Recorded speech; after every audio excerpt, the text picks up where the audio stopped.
বেলকিসের বাপ আমি রেডি। আর এত সময় লাগে তোমার রেডি হইতে? এ সময় তো বাংলাদেশ টিমও অল আউট হয়ে থাকা। এত সময় কই লাগলো? মাত্র তো 6 ঘন্টা। থাক, জামাটা সুন্দর। থ্যাংক ইউ সো মাচ জান, কিন্তু তোমারে মানাই নাই। তুমি কখনই আমার প্রশংসা করো না। তে যাও, আজকে তোমার প্রশংসা করতেছি। এই জামাটা ফিন্দুরে তোমার কিরকম লাগতেছে জানো? বলো না কেমন? বান্দরের গোলায় মুক্তার মালা।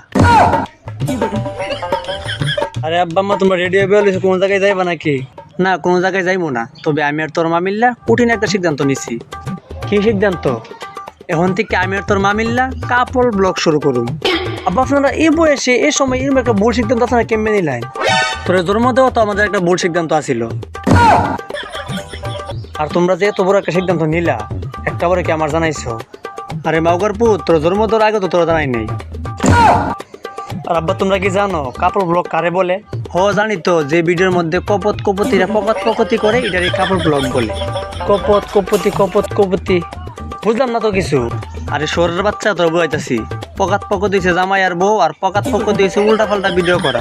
যে ব্লগের ভিতরে উল্টা পাল্টা ভিডিও হইব, এটারই কাপড় ব্লগ বলে। না আব্বা, আপনারা বুঝতেছেন। এখন জামাই বউ মিল্লা যেটা করে, এটারই কাপড় ব্লগ বলে। এই যাই ইচ্ছা তাই হোক, আমার তো টেহেন কাম করার কথা। আর আব্বা, আমার সাপ সাপ তুমি মহিনারা হো, তুমি যেটা ইচ্ছে এটা তুমি করো, কিন্তু এখন তুমি আম্মা জানে ঢোয়া যেতাম। আর আমার দীর্ঘ বিশ্বাস, আমার আম্মা জানে কাপড় ব্লগ করতে হবে। ওরে হারামির বাচ্চা, এই কাপড় ব্লগ করার আইডিয়া তো তোর মাই আমার দিছে।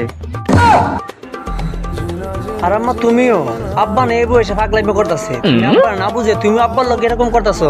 আব্বার তুমি কিছু একটা কো, তা বন্ধ করার লাই কো। এই যে শোনো, কিছু একটা খুশি তুই তোলা করে দিছি।